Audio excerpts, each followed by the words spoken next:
Oh man. Well, I just got back from a road trip in Texas and I feel kind of inspired to do a quick video just talking about the importance of something called 3Sing.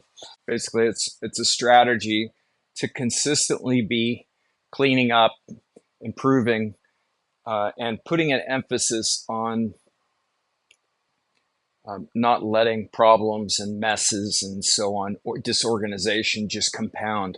I think with a lot of people when they get busy, I know I'm guilty of this big time.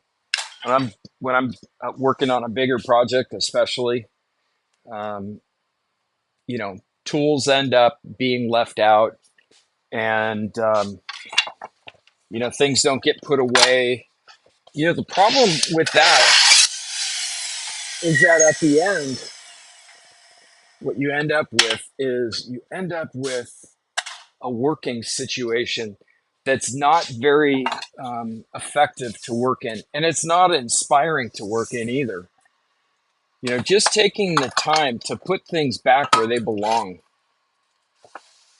is so important. So maybe I can inspire somebody today to do what I'm doing right now, which is basically just, if you're kind of over your head, your shop is just an absolute mess.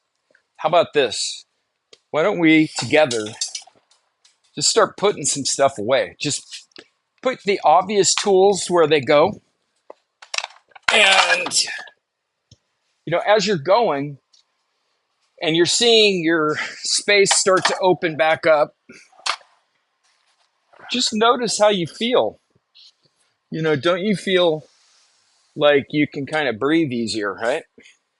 Um, and the other thing is that it's as you're going through this process, it's easy to get distracted, especially if you're some ADD guy like me, where like I was working just a minute ago, putting some stuff away, and I looked at my router station and I go, yeah, I want to build a pusher for coping parts. And so I stopped and I did that. So what'd that take? And well, it took me time. It got me off track. I potentially wouldn't have come back to it. But, I'm glad I did it. But just set yourself goals and work in chunks of time. I don't think many of us can just stay on track for hours and hours and hours if we're especially working alone in a shop.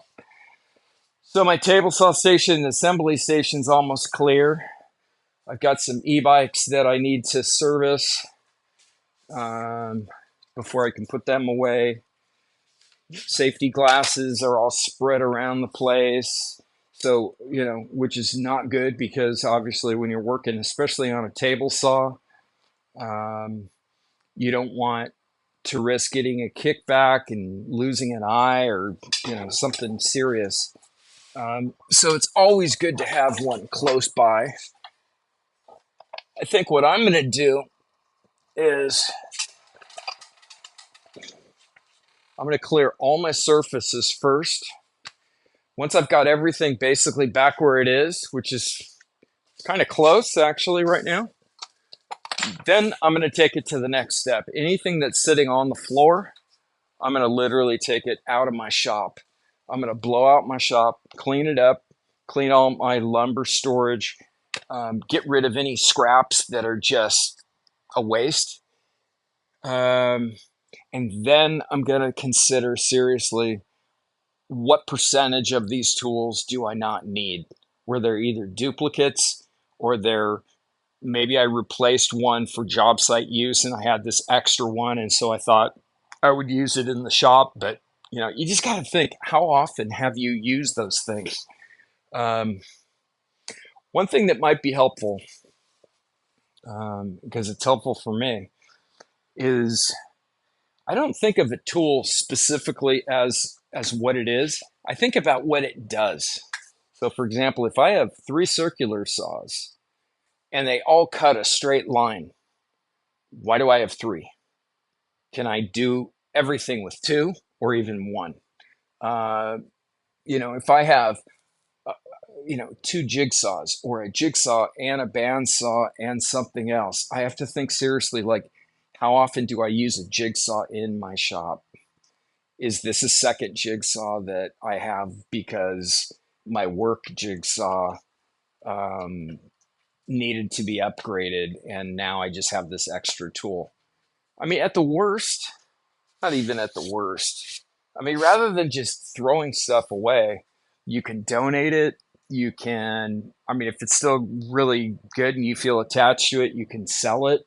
You can give it to an aspiring woodworker, so on. But, once the shop is relatively clean, then do the really obvious stuff. If you have nothing to work on for the next couple days, put in some elbow grease, make your all your cast iron tops of all your tools, like your bandsaw and your, I've got cast iron tops on my routers and my bandsaw on my table saw. You know, Service those things. Take care of them so that they'll be ready to take on the next job. Check all your dust collection stuff. Make sure it's all clear. Um, and also consider things that maybe you've been living with. Like, do you have any trip hazards in your shop that are really bugging you? I have one dust collection hose that goes across the floor. I'm not really. I've done dust collection that goes up and across the ceiling. For my setup, I just don't really feel inspired to go back to that. Um, it's just not necessary for the amount that I work in this shop. But I would just go back through and seriously look at every single area just objectively and just go, am I still using this? Do I need this? Or am I just holding on to it because I think in some day in the future I might use it? Um, Also consider, what kind of work are you doing these days? I know for myself, my shop was set up a lot for using hand tools before. I had a woodworking bench that took up a lot of space. I had a full cabinet for hand planes and chisels and shaping tools and stuff. And although I use some of those things sometimes, um, they don't they don't deserve to have that much space in my shop. I realize more and more I'm doing more cabinetry, built-ins, some cope and stick type of wainscot and doors.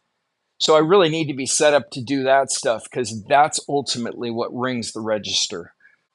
If you're being paralyzed because you look at too many other pictures of people's shops, give yourself permission to create something that's usable today rather than holding off and trying to make it perfect in the future.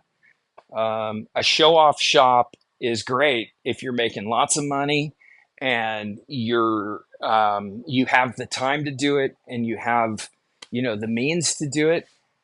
And a lot of it, ideally, if you're that busy, you're probably going to end up buying cabinetry, if you're smart, because you won't waste your time, effort, and all that, um, you know, doing that.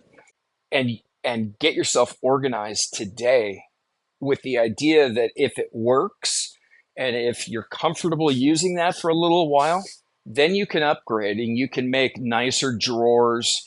You can use undermount slides, do whatever you want. But at least you've tested your theory. You haven't invested in a bunch of hardware and materials, and then you're stuck because psychologically you don't want to waste that money.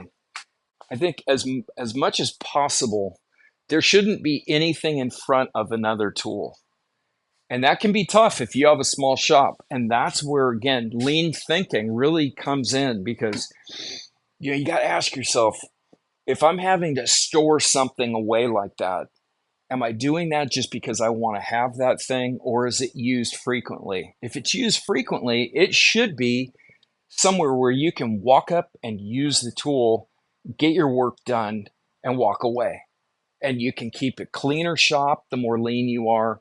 You can work more efficiently, and you don't spend as much time just being burdened with organization. Anyway, that's what's going on in my head. Hopefully, I've inspired you to take some action on your shop.